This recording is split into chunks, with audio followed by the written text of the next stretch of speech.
Hello and welcome once again to another edition of Eddie G's Music World. The show is basically a loose talk show about all things music. If there's any events or interesting things that are happening currently in the music world, I'll be happy to discuss it here. And I'm also counting down the top 500 of Rolling Stone magazine. It's their list. I guess in the news, there's a little bit of a story. There's a band called Ghost that's out there. They're the new popular thing I hear being discussed on many talk shows, and they're coming to Montreal in a few months at Laval, I think in December. So they're coming to the Bell Center, but in Laval. And I don't know. I don't listen to a lot of the regular radio here. I listen to mostly satellite radio, so I don't know how popular they are with everybody in Montreal. But if they can take out a place as big as this place seating 8,000 or 9,000, that means they're pretty popular bands. Somehow they're popular despite the lack of airplay here. I hear it on a talk show about music that I listen to all the time. So that's how I know the band. They sound pretty good. They have some melodic rock out there, and they're new, well, 4 or 5 years old. So I'll be curious to see if that show in a few months becomes popular or not. I know there's a Boy Culture Club show in August coming to Montreal, and there's also another show I'm going to go see, Deep Purple and Judas Priest, and that's going to be also in August. So I'm lucky to catch a couple more shows in the summer, and I'll also go to Just for Laughs. I like to look for famous people, comedians, and talk to them, take their picture, get their autograph, etc. So that's the main updates for the current situation in the shows. I have reached out to a couple of bands in Montreal. One is from Montreal, another one is doing a show from Montreal. This was yesterday. I haven't heard anything yet, and if I do, then I'll try to work them into the show. At this point, I haven't. I'm not going to go. Try to do interviews with massive rock stars. I'd like to build up slowly with lesser known acts and get more comfortable with that, and see how I do with that, and try to get them on this format. So you'll be able to hear some bands. I'm sure eventually somebody will answer me within a reasonable time, and then I'll be happy to arrange it. Also, after this show today, June 18th, 2018, it'll be a little harder to do a show next week. I would have to get up and do it with my children sleeping, because they get up and they're very loud and they want to get involved in everything they can see. So I'll try to pull it off. It's not impossible, and if so, I'll have another show next week, but we'll see. Okay, I didn't take note on my last song that I discussed from the Rolling Stone. I have a feeling it was the Bobby Fuller for I Fought the Law, which is number 177. If I do repeat it, well, I think people will get over that situation. Let's try the next one on the list and see how it goes. Number 176 is the Rolling Stones with their song Painted Black. This is a song Brian Jones played guitar in this and other instruments too. And there was klezmer organ also from Bill Wyman. And I think it was the sitar that he played, Brian Jones. Yeah, sitar in 1966. And of course, the two writers were, as usual, Jagger and Richards, credited with writing this one. This is a number one song.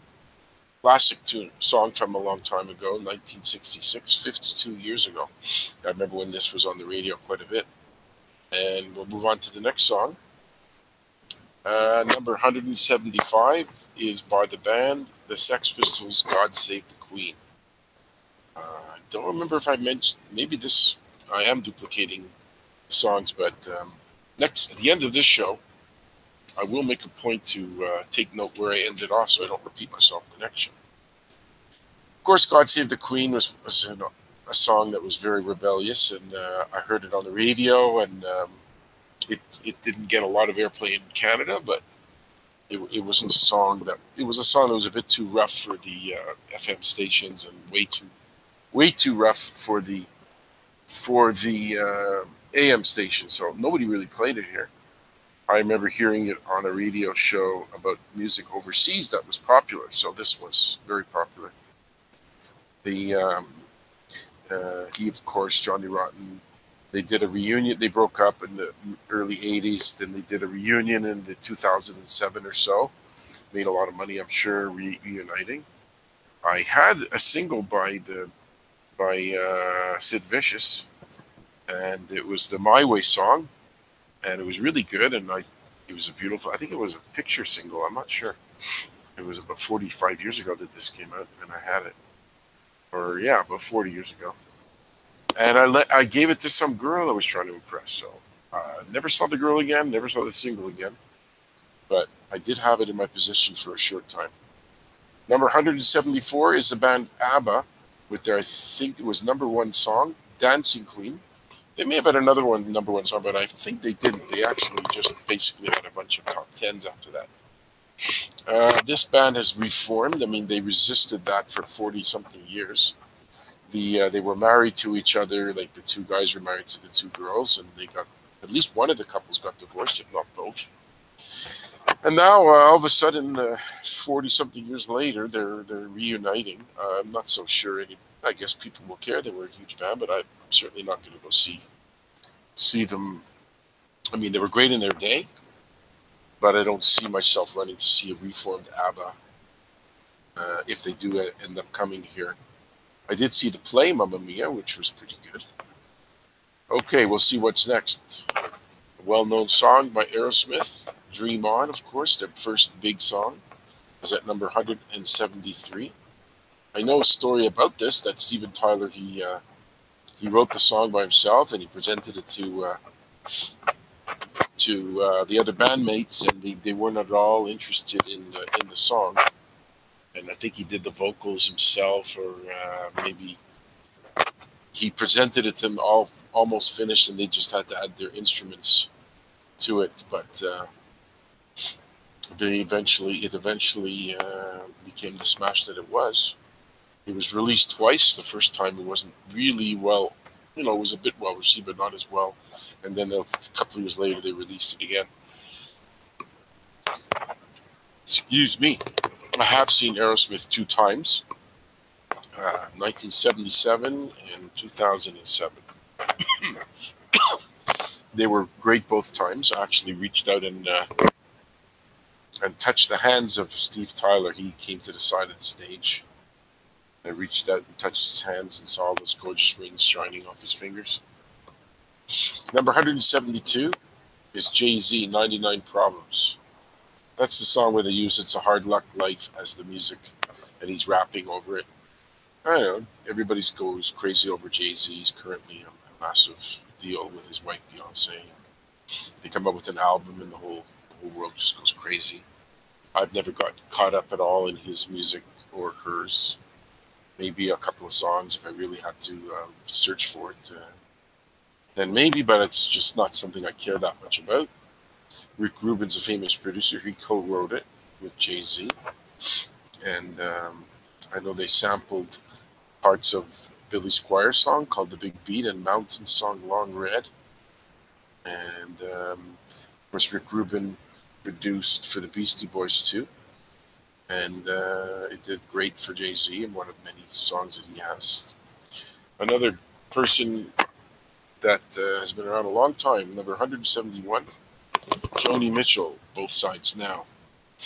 I know that was a song, I can't remember who did Judy Collins, I think, did the remake, but she wrote it and she did her own version of it. It wasn't a hit for her, but it was well done by her. I'm sure it's quite an introspective song about things that she went through. She's known as a songwriter and a singer, of course, too. I've heard that she's down in the money lately. Like, stories have come out that she's not really as well off, maybe because she hasn't released a record that sold anything in the last 20, 30 years. She has to live off publishing of her songs that she wrote, so maybe she's just running out of money, I'm not sure.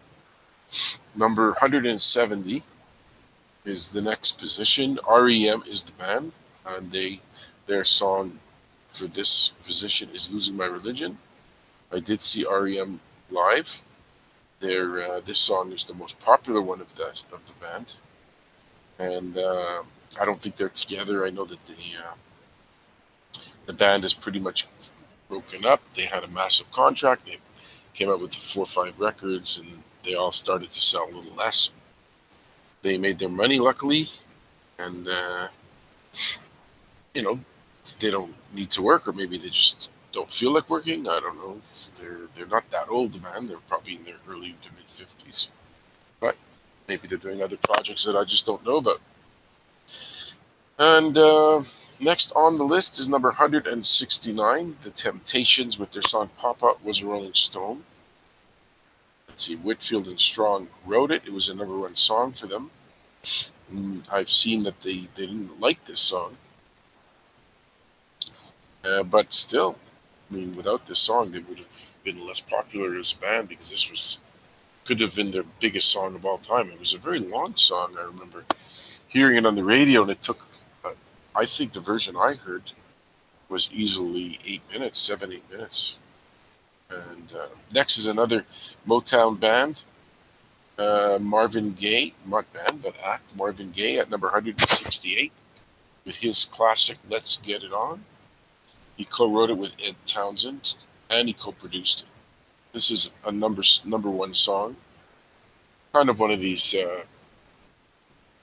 kind of erotic songs that were big in pop and R&B charts, as he was. And of course, he famously was killed by his father. I think he was married to Berry Gordy's daughter. So that must have been awkward when they got divorced. And he still, maybe he wasn't on the record label anymore, but he was for many years. And his father, whatever, there was in the house, and his father pulled a gun and shot his son. Not a great way to, not a great family situation, I guess. Goes without saying. When I was in my 20s, I remember this next act was really, really popular. Tracy Chapman with her song Fast Car, which is at a number 167. You heard this constantly. This was like on the radio all day for many months, like a year or two. She did a lot of music in small coffee houses for years. I think she was a lesbian. She came out as a lesbian later on. And she had another big hit, Plenty of Good Reason to Stay Here. That was the way she sang another song a year or two later. And I'm not sure what she's doing now. I think I once looked her up, and she is still doing shows, still touring, still coming out with records. I mean, it worked. I mean, not many acts are making money these days with new music.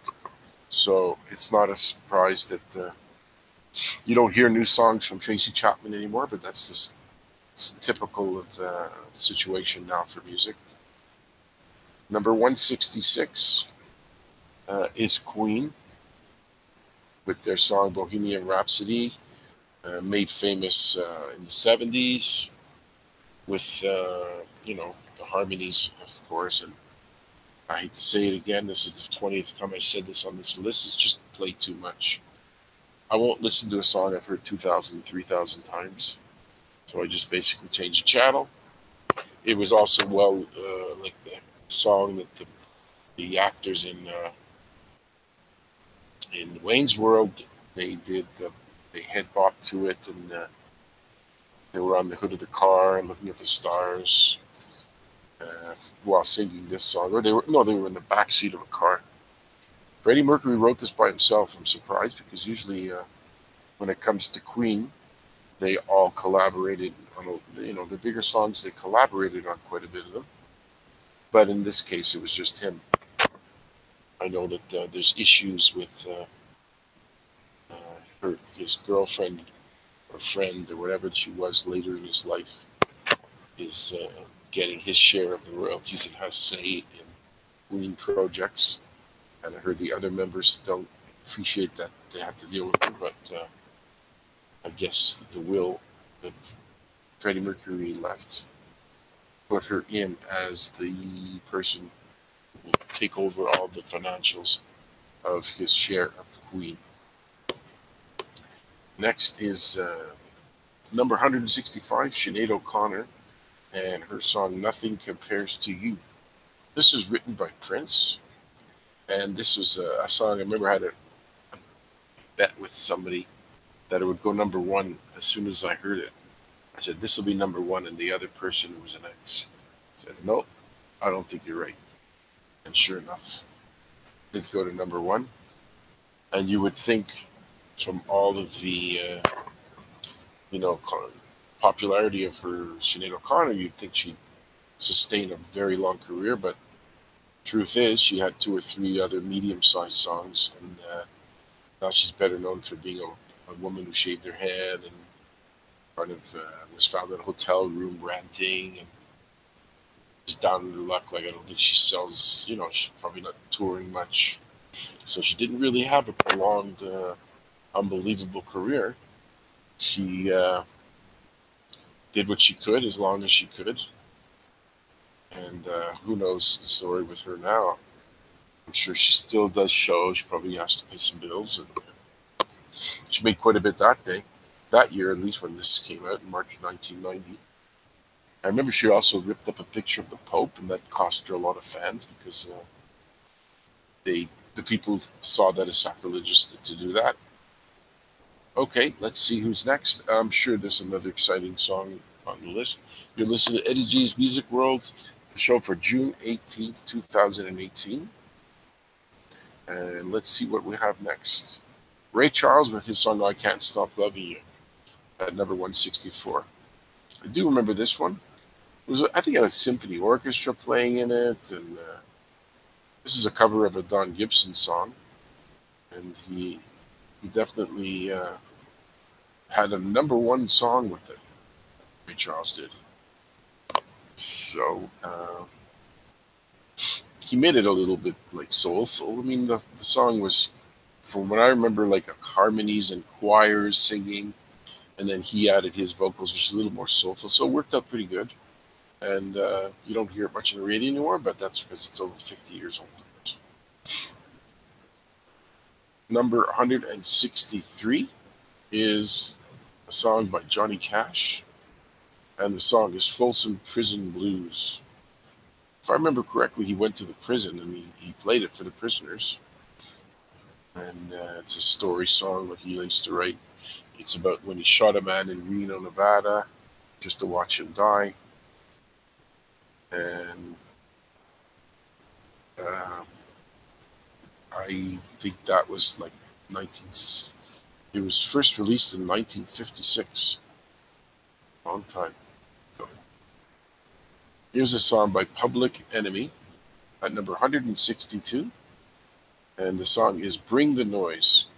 That's the group with Chuck D and Flavor Flav, with the guy with the clock on his neck. He used to wear that. I don't even know if this band still exists anymore. I've seen Chuck D say something in the media not that long ago, so he's still around. Flavor Flav, I don't know if they're collaborating at all or not. And I've never been that big on hip hop, but this was a good song. Next is the Velvet Underground, I'm Waiting for the Man, number 161. This is a drug song. A lot of his songs were, since he was into drugs pretty heavily. And it was about him meeting somebody to get his drugs. He went to Harlem to get the heroin. This is what it was all about. It was it was basically a true experience, except for the price of the drugs that he said he paid. He paid a little more than $26, even though he says it. Next is a band that was just in Montreal. They just did a Harlem show. I don't even know this song. Moment of Surrender by U2 at number 160. This is from With or Without You album. As usual, all three members get co-write credits. This was produced by Brian Eno and Daniel Lanois. It's a ballad, but maybe if I listen to it, I'll be a little bit more familiar with the song.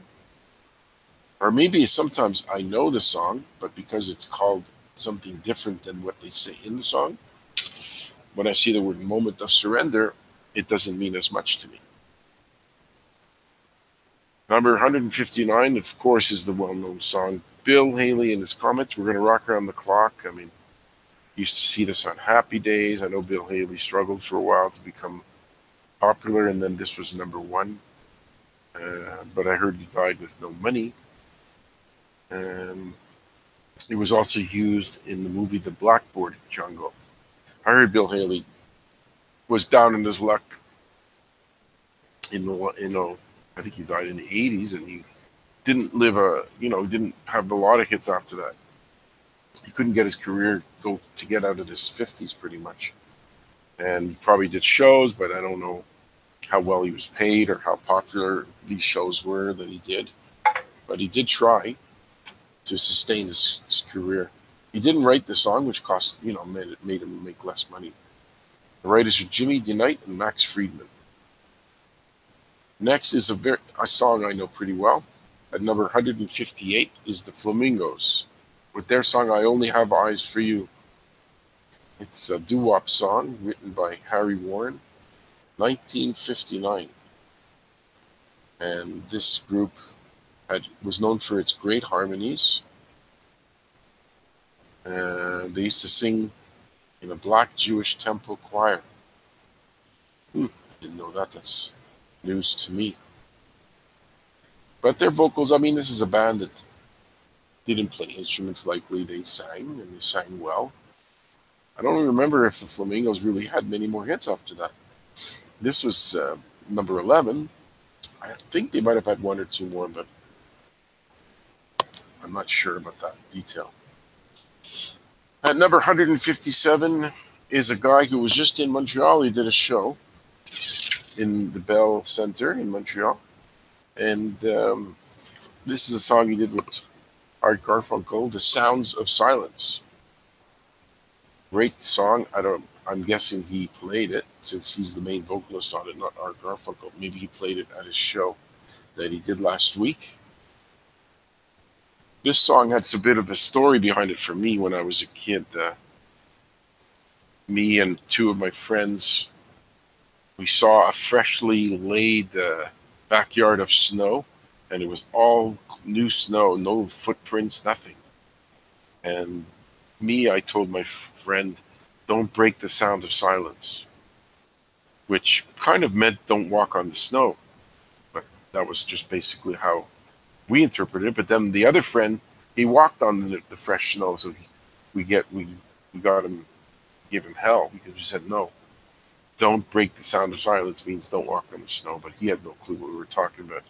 And we had a little argument over it, but it was kind of silly back then. I think, is this the song?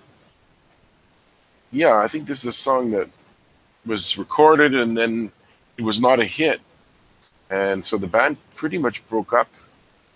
And I think Paul Simon went to England and didn't think that the deal with Garfunkel was really headed anywhere and was working on other things. And then he gets a call that he better get Garfunkel back and better start recording and touring, since it became a massive song. So you better get the band back together, the duo. Number 156 is Creedence Clearwater Revival, Proud Mary. I've always been amazed that this song sounded like he was black, his vocal styles. I always assumed it was a cover of some other act, but he wrote it, John Fogerty, and he produced it, so it's his song. And the other members of CCR, they had about a good 9 or 10 hits, or 12 in like a very few years, but this was number 2 song. They never did get to number 1. There was always some other act, like Beatles or other ones, that blocked CCR from getting to number 1. I know Ike and Tina Turner did a cover of the song. I'm not sure. Yeah, they must have done it after. And they had a big hit with it as well. And I think the song was about a boat, Proud Mary. Maybe because of the river and the boat, maybe whatever. It worked out pretty good for John Fogerty and CCR. He still tours. There's shows coming up for John Fogerty this summer in parts of the U.S. I've seen him twice, so that's pretty much enough. He's not scheduled to come to Montreal, at least not that I know of. And knowing him, probably working on a show here. He always does well. There's always a few thousand people that go, and he always has that black guitar with him every time he does a show. You can see it on YouTube, and if you see him live, like I've done twice, you'll see that big black guitar. Could be a Rickenbacker, but I'm not sure. And we're going to see what's next. 155 is the position. Buddy Hall and the Crickets, Rave On. Yes, I do know that. And let's see who wrote it. Not Buddy. I thought he would. Sonny West, Bill Tillman, and Norman Petty. Norman Petty might have owned a studio, I think, and he wrote with different people. He produced, at least. It was a studio in New Mexico. And Norman Petty, who co-wrote it, had in mind that he would give this song to another song, but Buddy Holly insisted, and it wasn't as big a song as you would think, but it came out in 1958. It got to number 37, but it wasn't as big as Peggy Sue or other songs that he did.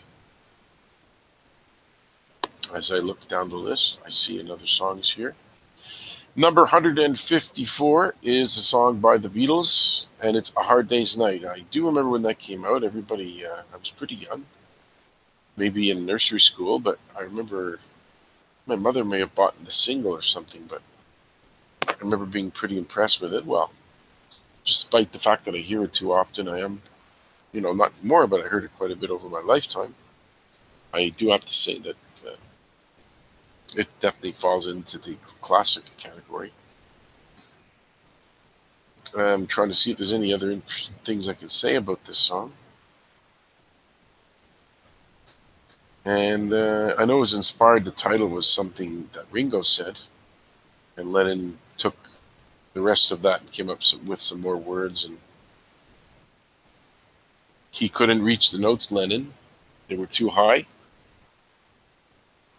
So he gave it to Paul to sing. I always thought this was a John Lennon vocal. Maybe I'm not sure about this story that I'm remembering.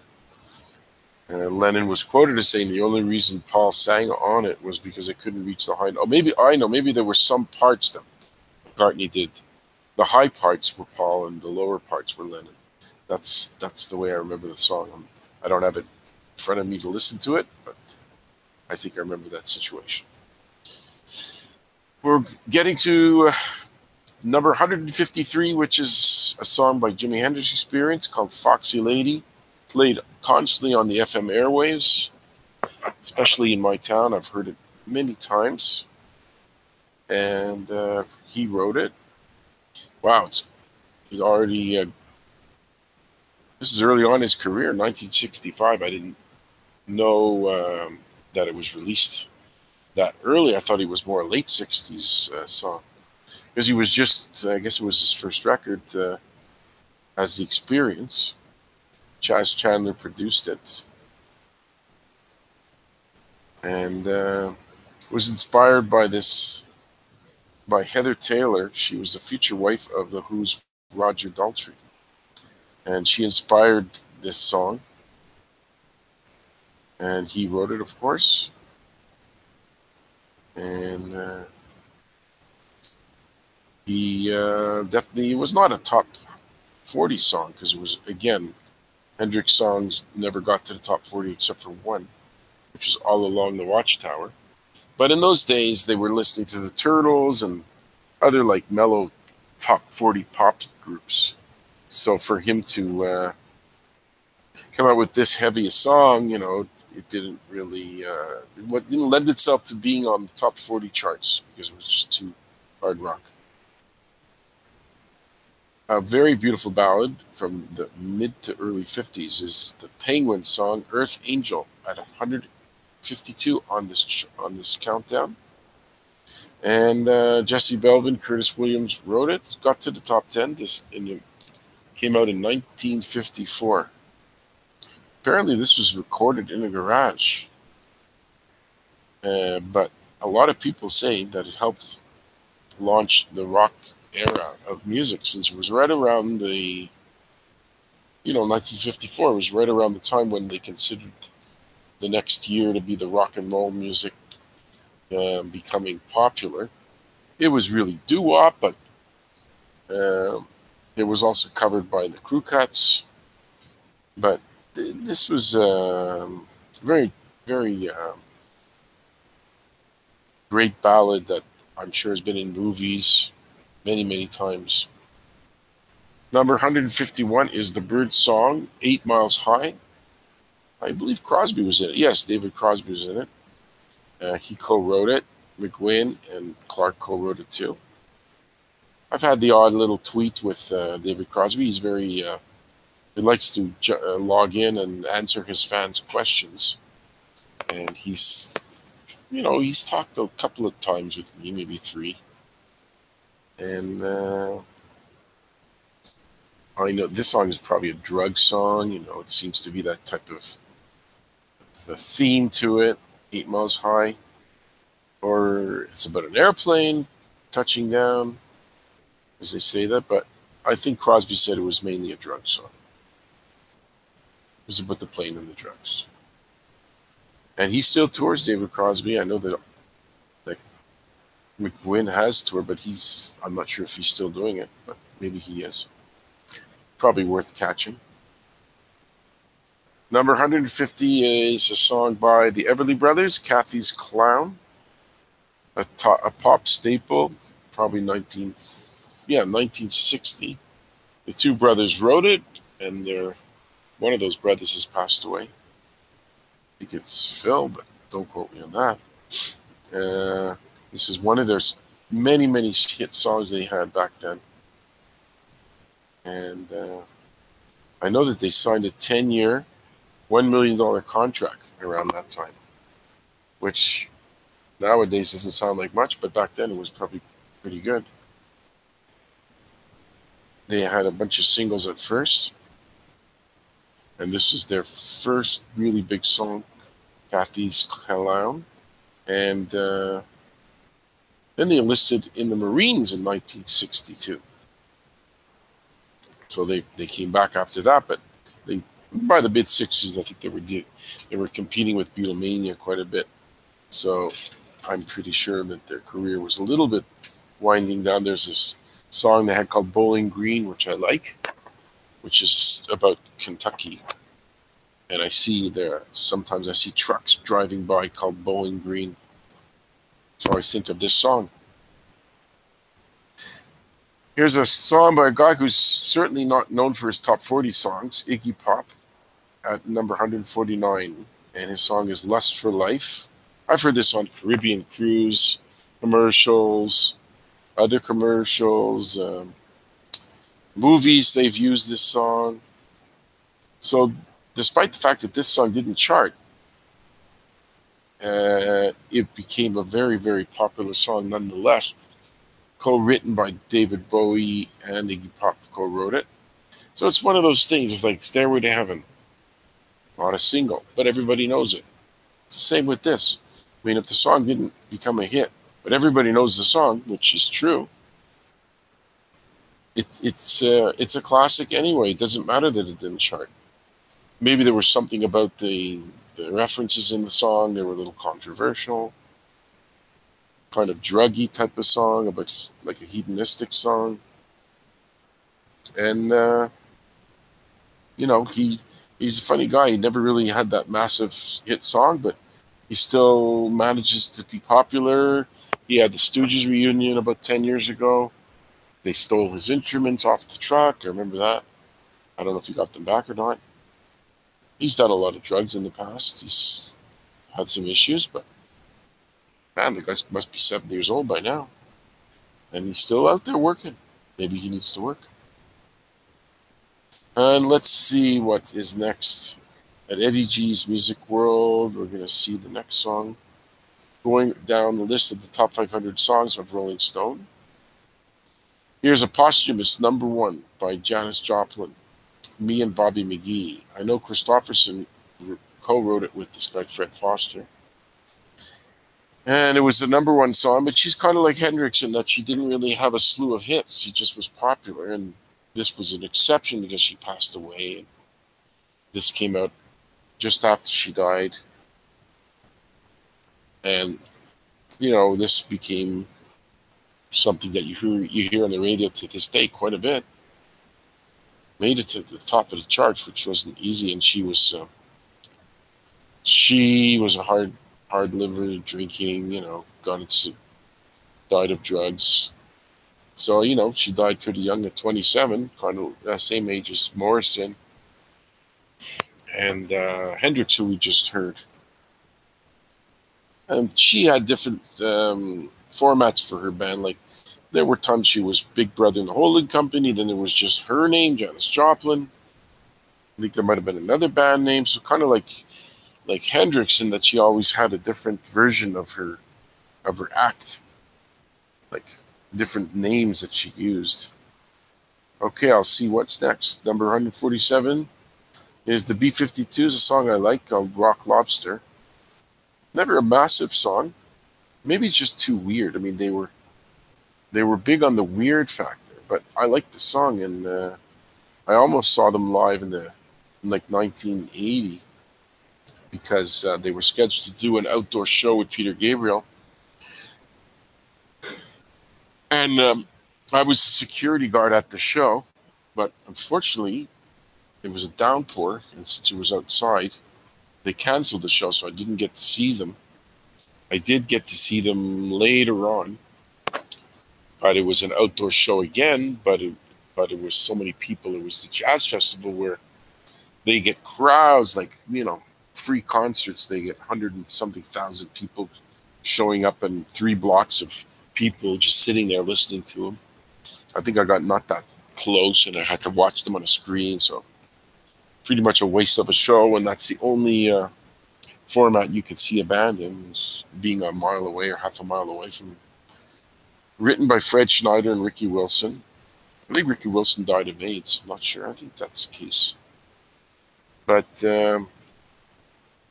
I'm surprised Red Lobster hasn't used this and just changed it to Red Lobster instead of Rock Lobster. Maybe the band didn't want them doing it, but they should think of doing it. A lot of people know the song, and it would be a perfect song for them. I mean, how many songs about lobsters are there? Number 146 is Sly and the Family Stone, Everyday People. And I've given my Sly and the Family Stone story about how he's pretty much down and out, or suing the record companies and settling with money and all these fights that he's having. So I won't give it again, but this was their biggest song, pretty much. #1 hit. And it was off their 4th album, Stand. Sly Stone, he wrote it and he produced it. He was like a Prince type of guy, I guess, if you look into the way he conducted. He played a lot of instruments. He wrote, he produced, kind of like Prince did. And then we're going to see the next song, number 145 by the Ramones. I think they've been on this chart a couple of times already. Their song was I Want to Be Sedated. And Ramones have had this massive resurgence of popularity that's unbelievable. They're in movies, they're in commercials. You guys see shirts with their name on it, and all the original members have died, and now they're the most popular thing. I see that they shared in the songwriting credit.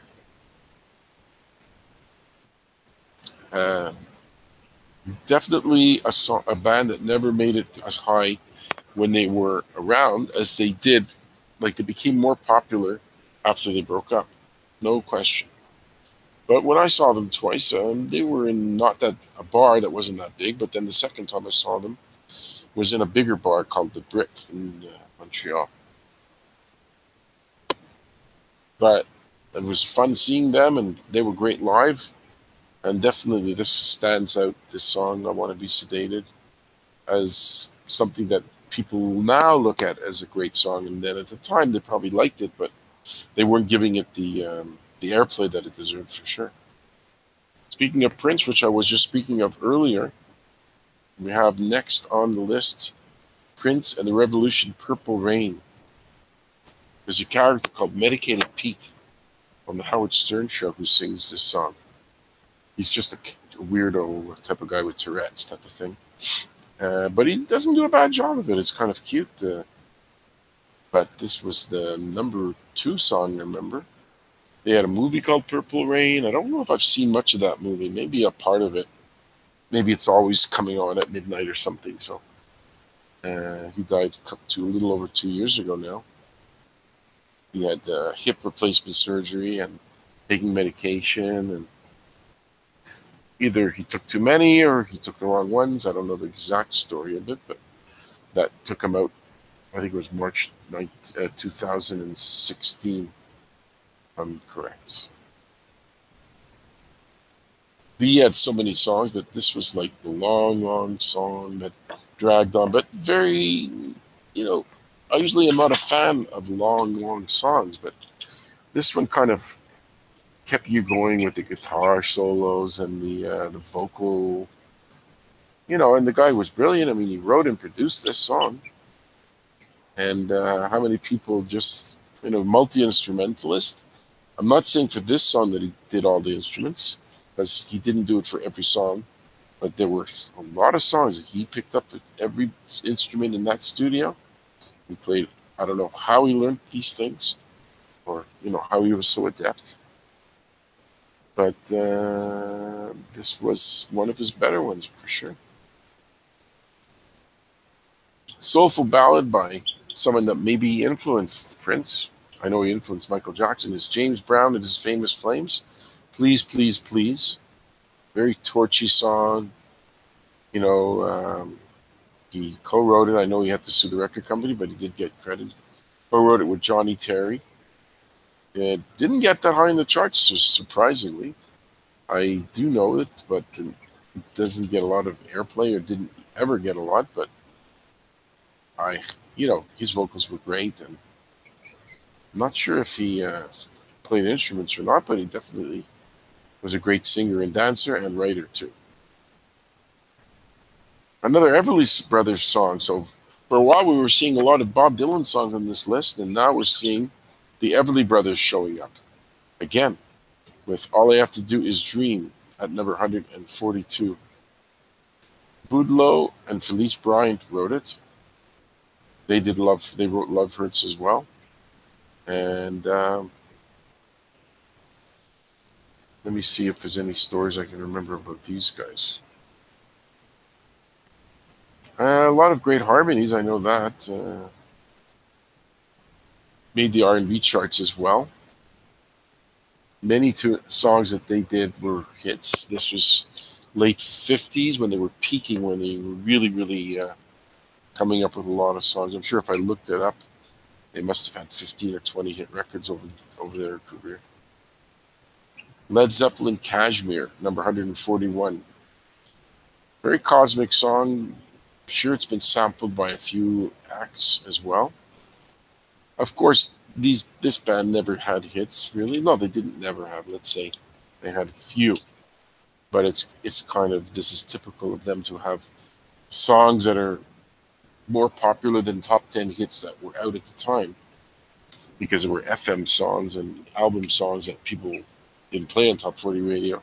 It's a bit of a, like I said, cosmic, it's experimental, it's brilliant, and 3 of the members co-wrote it. The one that didn't was John Paul Jones, but Bonham, Page, and Plant did write it, and Page produced it. So I'm surprised that he didn't get credit for co-writing it, John Paul Jones.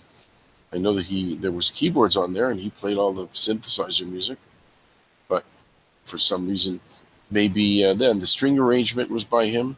So this goes back to my discussion that I've had many times with many people, is if you're going to be able to individually come up with some input onto a song, how is it that you don't get credit for this writing a song? unless there was a situation where the other members, maybe Page, told them exactly what to do, then it would make more sense that he didn't get songwriting credit. And but these are things that you'd have to be asking Jimmy Page or John Paul Jones that question, and maybe they'll have an answer that will satisfy my curiosity. I know Plant was the main writer of the words, so I'm pretty sure he wrote them. Maybe there were some other contributions, but the music mostly, I guess, was Jimmy Page's idea. Early song from the Beatles, number 140, is I Saw Her Standing There. And a little controversial, maybe not controversial that much, but where they're talking about a 17-year-old and dating situation. And in most countries, that's considered a little bit too young. But there was nothing overt about the comments. It was just maybe something at the time. Maybe a few people thought it was a bit too much. But did get to number 14. And great, I think it was McCartney who did that singing on there. Because no matter what, they both got co-writing credit. It got to number 14 in January 1964, so I was 3 and almost 4. But everybody knows these songs. They're played all the time, even to this day. Another Sly and the Family Stone. This is like the 4th one in the last half an hour, maybe. Number 139, Family Affair. Let's see. No, another number 1 song for Sly and the Family Stone, and you wrote and produced it. So, wow, how could this guy be living in a bus? Had all those hits, wrote them, produced them. Maybe he signed a bad record deal. I remember this. It was like a story song about different people, and you know, it always made me think of brothers and sisters and parents, and the way they coexisted with each other was the theme of the song. Number 138 is the Beatles' Eleanor Rigby. See, this got to number 11, but it was such a depressing song. You know, a story about this woman lives in her. Nobody cares about her. I don't know all of the lyrics in front of me, but lonely people. And it was a downer of a song. Didn't get too much airplay back then because it was a bit too depressing and it wasn't a number 1 or number top 10. But for sure, I remember hearing it. I used to think that the Beatles played the symphony musician, like the violin or whatever, on it, but no. It was outside musicians that contributed. 8-man string section. And this is from way back in 1966. Ringo contributed 1 line to the song, but funny, he doesn't get credit. Ringo did the song Darning His Socks in the Night, so I guess it's too little to give credit to Ringo just for 1 line. 137, next position, Elton John's song, Your Song. It's the first song that I remember him doing. He did other ones before that, but they were not as popular. But this is considered his first song. And number 8, of course, Toppinen co-wrote it with Elton John. Typical. I don't know how they worked that out. He used to show up with words, Bernie Taupin, and place them and give them to Elton John, and John just cranked out the piano part that went with it and sang Taupin's lyrics. It was an amazing duo that these two had. I know they had definitely a lot of fights with the record company to get songwriting credit, and they either settled that suit or won it.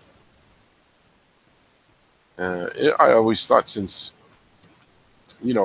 listening to the song, that it was always about a woman, and maybe Taupin, who I think is straight, wrote it about a woman, but Elton sang it and wasn't into women really.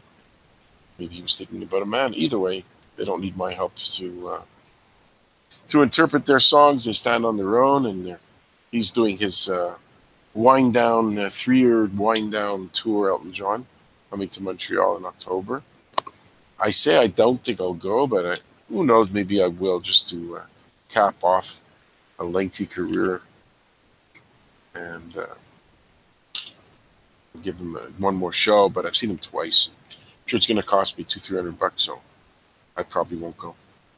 Another Beatles song. I'm sure the next 136 songs, probably 20 of them are Beatles songs. While My Heart Gently Weeps at number 136. And George Harrison wrote it, but I know obviously it's famous for Clapton playing guitar in it. So do you really think that Clapton was told how to play that piece? Probably not. But back then, I guess they weren't big on sharing credit. So the only writer is listed as George Harrison, produced by George Martin, which is not a surprise. And Paul played a little piano on it. And it wasn't a single, but it's, again, it falls into the like Stairway to Heaven category, where it's not a single, but it's played millions and millions of times on all formats of radio anyway, that you think it's a hit, even if it's not technically a single and a hit. Let's hope the next song is not a Beatles song. Here comes the reveal. Wilson Pickett, In the Midnight Hour, number 135 on Eddie G's Music World Top 500 Countdown of Rolling Stone. In the Midnight Hour, great vocals on this. He co-wrote it with Steve Cropper, who was part of Atlantic's studio musicians, run by, I think it was Ermit Etagon, that label. Number 21, I know Pickett had some problems with crime later on, and I think he crashed his car in a tree, chasing someone, or they were chasing him. I don't know. But he's the kind of guy that never, he became successful, but not as big as a James Brown, but similar style to James Brown. This is definitely a soul classic, that's for sure. The next is an FM classic song. Got to number 15, but it's surprising because it's too heavy for top 40 is what I would have thought. The Who song, Won't Get Fooled Again. You hear it all the time. It's on FM Rock Classic for sure. Many, many times this has been played. And I do like it. It's the kind of song you listen to with headphones way up loud. Of course, Pete Townsend wrote it. I have a funny story about Pete Townsend. Well, not about him, but I was on YouTube a few days ago, and I was listening to Behind Blue Eyes by Limp Bizkit, and I mentioned on my comments how Pete Townsend wrote this great song. And some guy, you could see by his picture, comments after me. He says, "Who's Pete Townsend?" And I still don't know to this day if he really didn't know who he was, or if he did and he was just joking around. But then I looked at his picture and he looked like he was in his 20s. So I guess, if you're in your 20s, Pete Townsend is like a dinosaur to you. So I explained to him who it was, and other people found it hilarious that the one guy wrote LMFAO, he was laughing about me having to explain to some younger guy who Pete Townsend is. He probably never even knew that Behind Blue Eyes was a Who song before it was the Limp Bizkit song. But I was kind of nice. I didn't rip the guy too much. And then they said, how did he come up with the song? And I said, well, it was in his head. That's how people come up with songs. So this one is like that song. The Who were known for their heavy rock ballads. And Townsend, of course, did the bulk of the writing for the Who. It was demos that he made. And it was supposed to be a movie called Lifehouse that this was supposed to be on, but apparently didn't make it. He played the synthesizers as well. I've seen a video of him doing the synthesizers, sitting in the studio.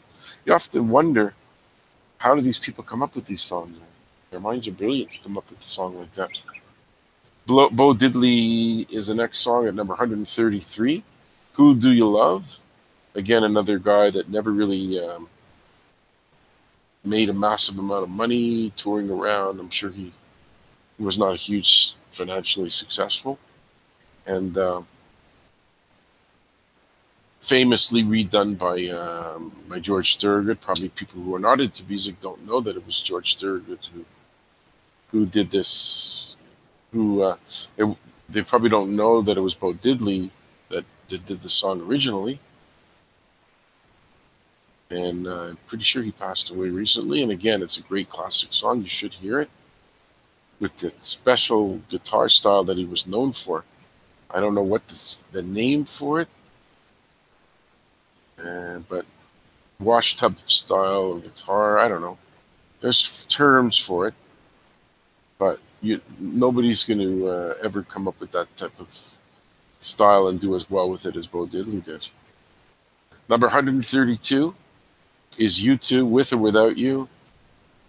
I just don't have anything to say. If you don't know the song, you've been living under a rock or you're like 9 years old. And if you do know the song, you know it so well that you don't need me to tell you about it because you've heard it 10 million times. Produced by Brian Eno and Daniel Lanois. It's the same album that had the other Who song out that was on the chart earlier, so this is just a continuation. And this will end my show for this week. Is number 131 by Rod Stewart, and it's Maggie May.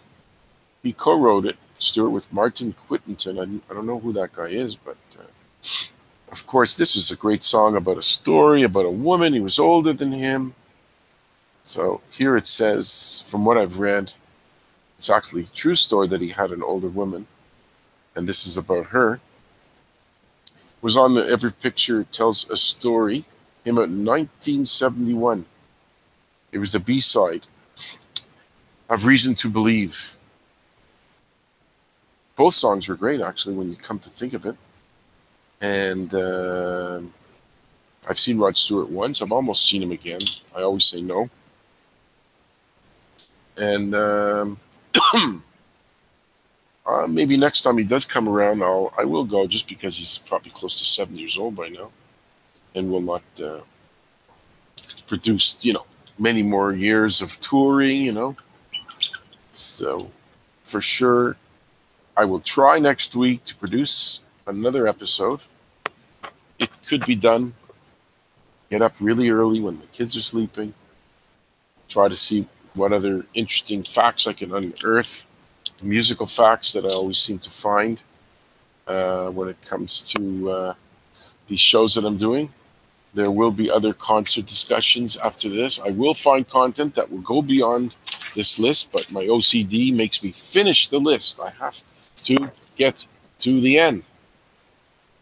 I don't know what number one is, neither do you, unless you really care and you went out of your way to look it up. You don't know what the number one song is either. So we'll all get there excitedly together. Me and my thousands and millions of listeners that I have. I'm proud of all of you. Okay, thank you very much. Eddie G's Music World is done for this week. We are finished at number 131, and I'll make sure to put in a great effort to catch you soon. June 18th, 2018, Eddie G's Music World signing off. Thank you very much, and good day.